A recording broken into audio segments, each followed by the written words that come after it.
आज मी अळूच्या वड्या बनवणार आहे। त्यासाठी अळूची पाणी घेतलेली आहे। जे अळूचे पानं असतात ते असे लाल किंवा अशा काळ्या दांडीच्या पाहिजे, त्यामुळे आपल्याला जे घशामध्ये खवखवतं ते कमी प्रमाणात होतं। असं कापून घ्यायचं आहे आणि शिराही आपल्याला काढायचा आहे।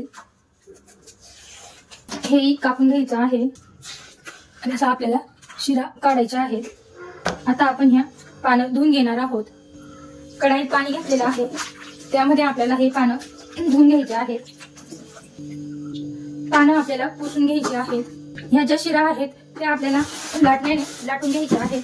म्हणजे आपण जेव्हा पानं भरतो तेव्हा त्या उंच उंच होत नाही, एकदम असं चिकट होऊन जातात आणि आपल्याला जे पानं भरायची असतात ती व्यवस्थित भरली जातात। स्वच्छ करून घेतलेली आहेत। डाळीचं पीठ घेतलेलं आहे। जितकं आपल्याला पानांना भरायला पीठ लागणार आहे तितकं मी पीठ घेतलं आहे। आता आपण मिरची पावडर घेऊया।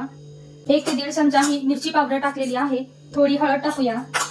ओवा घेतलेला आहे। ओवा आपल्याला हातावर क्रश करून टाकून द्यायचे आहे। बारीक चिरलेली कोथिंबीर, चवीनुसार मीठ टाकायचं आहे। थोडंसं तांदळाचं पीठ घ्यायचं आहे। चिमूटभर सोडा घेतला आहे। आपल्याला हे जे पीठ आहे ते भिजून घ्यायचं आहे। पीठ थोडं घट्टच भिजायचं आहे, जास्त पातळ भिजलं तर ते व्यवस्थित पानांना लागत नाही, म्हणून थोडं घट्ट भिजूया। थोडंसं पाणी घेऊया। हे आपल्याला छान असं मळून घ्यायचं आहे।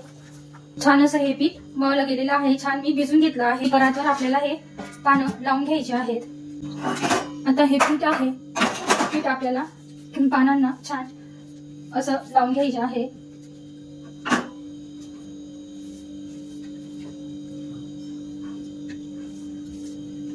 आता जे दुसरं पान आहे ते आपण असं ठेवायचं आहे।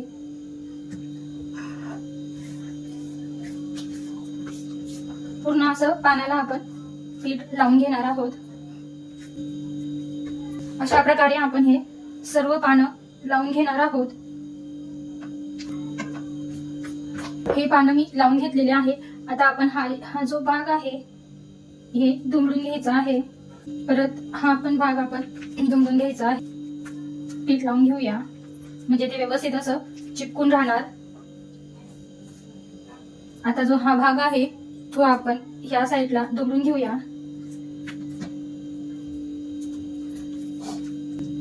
आपलं हे तयार झालेलं आहे। कुकरमध्ये पाणी ठेवलेलं आहे। इडलीचं झाकण ठेवूया। पोथीचे पानं लावलेले आहेत। आता आपण हे कुकरमध्ये ठेवून घेणार आहोत। टाकूया। 20 मिनिटं आपल्याला हे वाफवून घ्यायचे आहेत। 20 मिनिटं झालेली आहेत।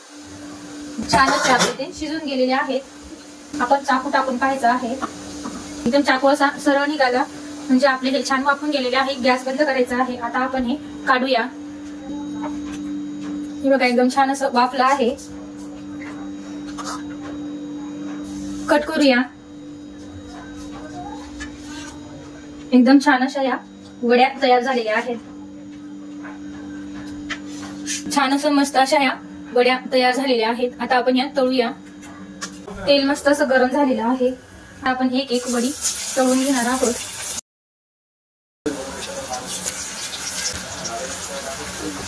छान अशी कुरकुरीत आपल्याला तळून घ्यायची आहे।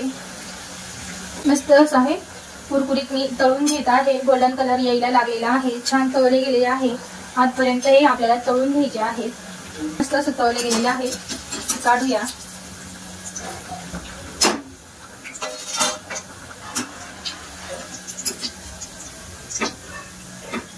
पूर्ण असं तेल आपल्याला झाऱ्यामधून नितळून घ्यायचं आहे।